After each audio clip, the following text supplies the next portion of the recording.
अस्सलाम वालेकुम, मैं शाहिद हुसैन उम्मीद करता हूँ आप सब खैरियत से होंगे। मेरा यूट्यूब चैनल, फेसबुक पेज और टिकटॉक अकाउंट देख रहे हैं। आज इस वीडियो हम बात करेंगे जो एक तवील अरसे से केसेस चल रहे थे साजिद हसन के बेटे साहिर के खिलाफ, कामरान कुरैशी के खिलाफ, उनके खिलाफ अहम तरीन पेशरफ्त हुई है। और न सिर्फ पेशरफ्त हुई है बल्कि अगर ये जो दावा किया जा रहा है पुलिस की तरफ से वो चलाया गया चालान और के साथ साथ प्रोसिक्यूशन भी अच्छे तरीके से कर ली गई तो न सिर्फ मुल्जमान को बड़ी सजा हो सकती है बल्कि जो लोगों के सेंटीमेंट जुड़े हुए थे उसमें भी उनको इस बात का जवाब मिल सकता है। जी हाँ, इस वीडियो हम बात करने कामरान कुरैशी और इसके अलावा साहिर के खिलाफ अबूरी चालान जमा कराने के हवाले से पुलिस ने अहम तरीन शवाहिद और सबूत अदालत के अंदर अब रख दिए हैं। मजीद कुछ दिन में डिटेल्स जो वो पेश की जाएंगी, जिसके बाद बताया जा रहा है कि न सिर्फ ट्रायल का बाकायदा तौर पर इनके खिलाफ आगाज होगा बल्कि मजीद जो है वो इनको कटहरे में या सजा दिलाने के लिए भी इकदाम किए जा सकते हैं। सबसे पहले हम बात करेंगे कामरान कुरैशी और साहिर के हवाले से। कामरान कुरैशी को आज जब अदालत में पेश किया गया तो उस वक्त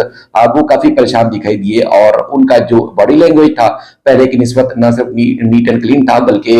वो पॉजिटिविटी के साथ बातें कर रहे थे। अब वहां पर जो मौजूद थे लोग उनकी उनसे जो गुफ्तगू कर रहे थे, जब सवालात किए गए तो कामरान कुरैशी साहब जो है वो एकदम पलटे और कहा कि मेरे पीछे यानी कि पीठ पे जो शर्ट पहनी हुई, टी शर्ट पहनी हुई है, उसमें क्या लिखा हुआ है देखो। तो उसमें लिखा हुआ था जी, नो जस्टिस नो पीस, यानी कि अगर इंसाफ नहीं होगा तो अमन भी नहीं आएगा। ये उनका जो है एक बयान था या आप कह सकते हैं कि उनका एक स्लोगन या लोगो जो है उनका जो एक नारा बन चुका है। अब सूरत हाल ये है कि कामरान कुरैशी ने न सिर्फ उनको बेटे के हवाले से वो लाइल में बाज़ाहिर लग रहा है कि वो न सिर्फ किसी से मिल रहे हैं बल्कि उनको बाहर की खैर खबर नहीं है, क्योंकि कामरान कुरैशी के जो बेटे अरमगान है उनका गुज़श्ता रोज 9 दिन का जिस्मानी रिमांड मंजूर हुआ, एफआईए की तहवील में है। लेकिन उनसे ऐसा लग रहा है कि ना तो कोई मिलने जा रहा है और ना ही जेल में जो है उनसे किसी की मुलाकातें हो रही हैं। इस वजह से काफी परेशान दिखाई दे रहे थे और पूछ रहे थे कि मेरे बेटा कहाँ है और उसका क्या बना। तो एक हमारे साथी दोस्त ने बताया कि जी बिल्कुल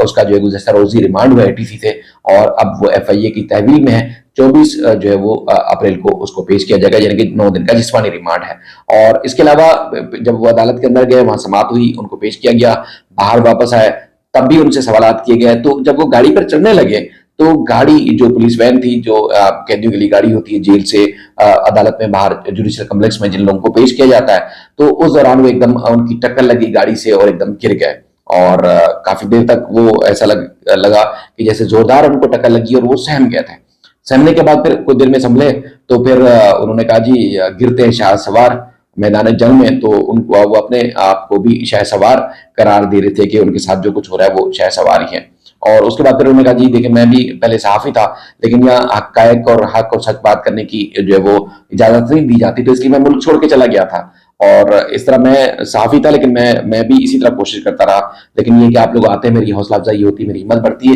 तो आप लोग आया करें जब जब जब समाअत होती है, तो मैं आपसे बात करता हूँ, मुझे बहुत अच्छा लगता है। साफी दोस्तों को वो मुखातिब करने लगा। इसके अलावा शिकवे शिकायतें भी कि देखिए मैं किस हालत में हूँ, क्या है और ये वो इस तरह वो करते रहे। लेकिन जो पहले इल्जामात लगाते थे पुलिस के ऊपर और हर किसी के ऊपर, अब इस बार वो इल्जामात नहीं लगा रहे थे, लेकिन बड़ी संजीदगी के साथ जो है उन्होंने बातें की और ये भी कहा कि जो मैं कहता हूँ उसको एज इट इज पब्लिक होना चाहिए, लेकिन अगर कोई तोड़ मोड़ के या बढ़ा चढ़ा के पेश करता है तो वो नागवार गुजरता है। ये कामरान कुरैशी साहब का है। तो हम तो कोशिश करते हैं जो उनकी बात होती है एज इट इज आपके सामने रखें, लेकिन ये कि वो लोग उनकी बातों को ट्विस्ट कर रहे होते हैं या अदालतों में जो कुछ भी फील्ड के रिपोर्टर होते हैं वो देख रहे होते हैं, वो कुछ और रिपोर्ट करते हैं और जो फिर लोग सुनी सुनाई बातें या टीवी पे वेबसाइट से या मुख्तलिफ अखबारों से चीजें कलेक्ट करने के बाद जब रिपोर्ट करते हैं तो वो फिर अपनी अलग एंगल और अलग तरीके से रिपोर्ट करते हैं, जिसकी वजह से जो असल मकसद होता है वो हमेशा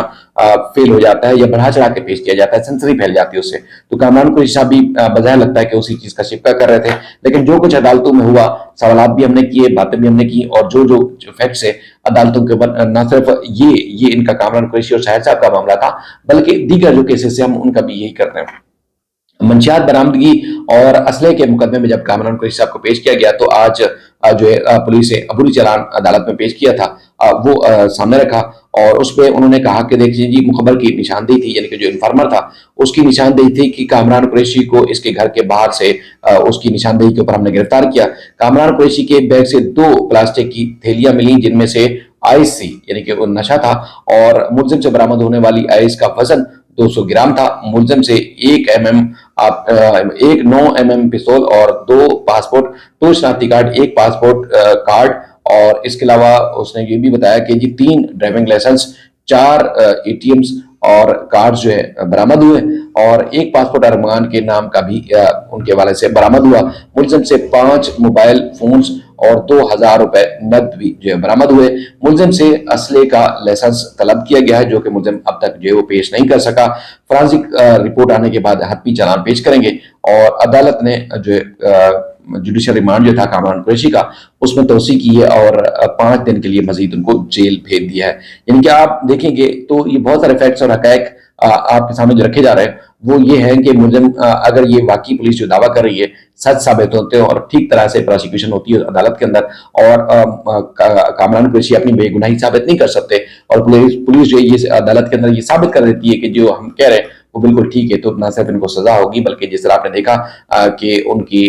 जब ये एक्टिविटी थी और एक्टिविटी के बाद वो आज जेल की सलाखों के पीछे भी हैं। तो अगर ये सही तरह से केस अदालत के अंदर पेश किया गया तो यकीनन इस बुनियाद पर इनको सजा भी हो सकती है। अच्छा, साहिर अमूमी तौर पर गुफ्तगू करते भी हैं और उनकी वीडियोस भी आपने देखी सोशल मीडिया पे या मीडिया पे, लेकिन अब अदालत में जब आते हैं तो वो गुफ्तगू नहीं कर रहे, वो कोशिश करते हैं कि जी परहेज करें, बातचीत ना हो। आज भी जब उनको अदालत पेश किया गया, अदालत में जो है वो चालान जमा कराने के लिए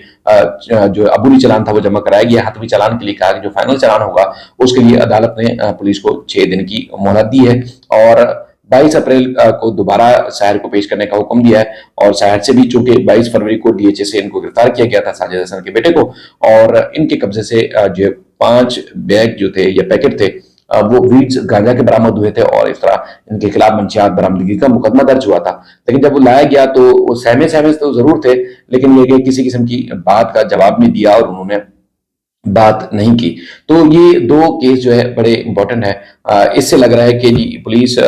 जिस तरह की कोशिशें कर रही है और पुलिस ने जिस तरह के चालान पेश किए हैं तो इन मुल्जमान को अदालत में सजाएं हो सकती हैं। लेकिन जिस तरह के दावे सामने आते हैं और खासतौर पर कुछ लोगों ने बताया कि इनके केसेस तो थे तो वसी, इंटेरोगेशन में बहुत सारे लोगों के नाम आए, सियासतदानों के भी थे, ब्यूरोक्रेट्स के भी थे, पॉलिटिशियंस के साथ साथ जो है वो ताजिर और मुख्तलिफ जो अहम ओहदों पर तैनात लोग हैं उनकी औलादों के नाम भी थे। लेकिन जब अगली रिपोर्ट आई इंटेरोगेशन के बाद तो वो नाम गायब कर दिए गए। इसी तरह हमने एफआईए की रिपोर्ट में भी देखा और मुख्तलिफ चीजों में देखा तो कई ऐसे अहम अफराद जो इन सारे क्राइम में मुबैना तौर पर मुलविस हो सकते थे या हैं, जो पुलिस ने खुद भी दावा किया जी फलां का नाम भी आया, फलां का नाम भी आया, फलां का नाम भी आया, लेकिन उसके बाद फिर जब ट्रायल का मरहला शुरू होने वाला है तो उस वक्त उनके नाम इस वक्त नजर नहीं आ रहे। तो बज़ाहिर ये लगता है कि जी मनपसंद या खास लोगों को बचा लिया गया है और उसके बाद फिर ऐसे लोगों को जो फ्रंट पर थे उनको जो है वो फिट कर दिया गया। यानी कि मुस्तफा आमिर का कत्ल केस अगर सामने ना आता तो यकीनन फिर अरमगान ये क्या क्या क्राइम कर रहा था, जो अब करोड़ों रुपए की मालियत की गाड़ियां और न सिर्फ फ्रॉड बल्कि लीगल जो कॉल सेंटर और मनी लॉन्ड्रिंग के इल्जाम जो उसके ऊपर आ रहे हैं, तो इसका मतलब ये है कि वो आराम से चलते रहते हैं। ये तो मुस्तफा आमिर का कत्ल हुआ, उसके बाद फिर जब इन्वेस्टिगेशन और मुख्तलिफ तहकीकाती इदारे सामने आए जिनको आप शायद नहीं जानते, वो जब बीच में आए और मुल्जिमान को न सिर्फ गिरफ्तार किया बल्कि उनको कटहरे में लाकर पुलिस के हवाले किया गया और पुलिस जो है वो अदालतों में ले आई। तो कहने का मकसद ये है कि ये सारी चीजें आई मुस्तफा आमिर कत्ल के केस के बाद, लेकिन अगर मुस्तफा आमिर का कत्ल ना होता तो यकीनन ये कितनी बड़ी वारदातें हो रही थी आपको भी ना पता चलता और ना ये कटहरे में लाए जाते, ना ही इनको शायद कोई सजाएं होती। तो बहरहाल तमाम इदारों को जिनकी जिम्मेदारी है उनको एक्टिव होना पड़ेगा और जहां जहां जिस तरह क्राइम हो रहा है उसको कटहरे में लाकर ही सजा दिलवाई जा सकती है। अपना बेहद ख्याल रखिएगा। अल्लाह हाफिज।